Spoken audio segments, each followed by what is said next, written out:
Kondisi kelainan berat sindroma Patau atau trisomi 13, di mana ini baru pertama kali datang tanpa sebelumnya ibu ini mengerti bahwa anaknya membawa suatu kelainan bawaan berat. Ini kita lihat bagian kepala ya, bagian dalam dari struktur kepala ini strukturnya rusak dan hanya terdiri oleh air dengan bagian otak yang sudah tidak terbentuk sempurna lagi. Istilahnya namanya holoprosencepali. Ini tipe lobar holoprosencepali, di mana bagian dari otak ini tidak terbentuk dan dia membelah secara tidak sempurna, hanya menyisakan jaringan cerebellum atau bagian otak belakang saja. Kelainan ini sewajarnya harusnya terdiagnosa sejak awal trimester pertama karena selain sangat mencolok di bagian otak, juga profil wajahnya ini kelainan bawaannya sangat berat ya. Jadi bayi ini tidak memiliki hidung juga. Bagian dari matanya hanya satu ada di tengah atau istilahnya cyclops ya. Jadi yang harusnya mata ada dua menjadi satu, fusi bergabung di tengah dengan hidung yang tidak terbentuk. Ini bayinya perempuan ini yang kita tunjuk ini. Dan seyogyanya ya ini sudah terdiagnosa di awal ya, karena kelainan yang sangat berat. Karena kan kita sudah mengukur lingkar kepala itu sejak awal ya, pasti saat mengukur kita akan bisa melihat bagian kepala yang hanya isinya air begini ya.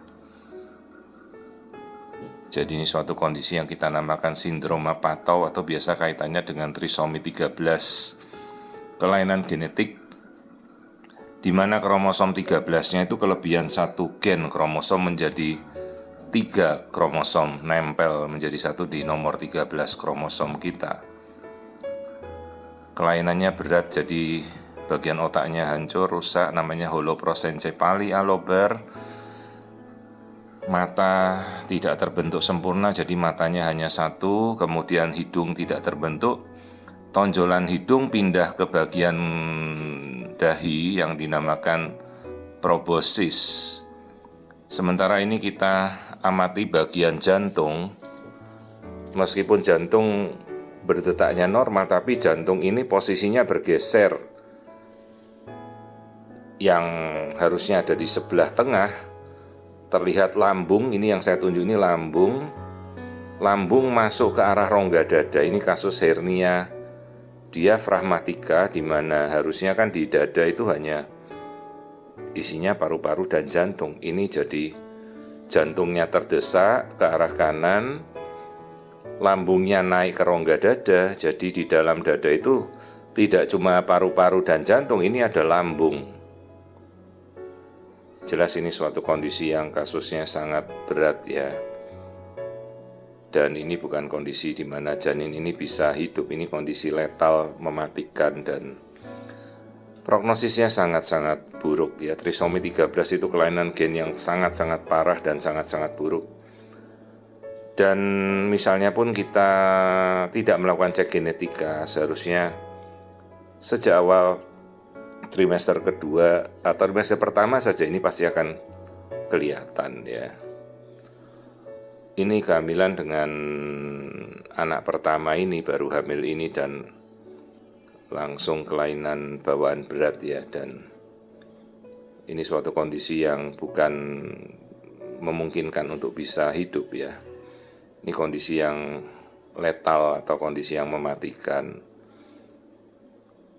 Jadi kelainannya sedemikian berat, ibu-ibu bisa cari di Google searching trisomi 13 atau sindroma Patau ya. banyak sekali tampilan kondisi kelainan begitu bayi itu dilahirkan ya. Jadi namanya ini holoprosencepali, di mana bagian kepala ini yang kita lihat sekarang ini bagiannya tidak terbentuk sempurna, lebih banyak terisi oleh air, dan di bagian, nah ini yang tonjolan ini, nah ini yang saya tunjuk itu sebenarnya tonjolan hidung tanpa ada tulang, tapi tonjolannya pindah ke dahi, jadi namanya proboscis. Kalau proboscis bahasa Latin dari belalai ya. Dan hidungnya tidak terbentuk, tidak ada, dan mata hanya satu di tengah atau namanya cyclops. Ya apapun yang terjadi kita harus jelaskan pada orang tuanya, karena ini bukan suatu kondisi yang bisa untuk kompatibel suatu kehidupan normal ya. Dan umumnya bayi-bayi ini begitu lahir bayinya tidak bertahan. Belum lagi kan ada kelainan di jantung yang tadi jantungnya terdesak, terus lambungnya naik ke rongga dada, namanya hernia diafragmatika. Ini murni suatu kelainan genetik ya, tidak tergantung dari gen orang tua atau makanan atau apapun ya, murni suatu kelainan. Ini cyclops, ini matanya satu yang hitam itu, kita tidak bisa melihat wajah normal lagi ya, karena kelainannya sedemikian berat. Hidungnya tidak ada, biasanya ada celah bibir, cuma ini sedemikian sulit kita mau ngelihat karena tangannya bayi nutup. Biasanya terjadi bibir sumbing, celah bibir yang sangat dalam. Hidungnya tidak terbentuk, jadi matanya hanya satu di tengah, namanya cyclops, dan ada proboscis atau tonjolan hidung yang pindah ke arah kepala. Ya, ini matanya ini yang saya tunjuk ini. Nah, ini bagian proboscis yang tadi saya tunjuk itu. Tonjolan seperti belalai tapi ada di dahi ya. Kita anjurkan pemeriksaan NIPT ya. NIPT itu pemeriksaannya sudah sangat terjangkau. Namun seharusnya memang ini sudah kelihatan di awal. Jadi sebaiknya kita juga melakukan pemeriksaan screening rutin ya. Bukan masalah dari USG atau apapun itu, tapi ya dari pemeriksaannya sendiri ya. Nah ini yang kita lihat ini tonjolan di bagian hidung ini. Nah itu yang seolah-olah di bagian tengah itu adalah proboscis namanya. Jadi kelainan trisomi 13 atau sindrom Patau ini kelainan yang sangat-sangat berat.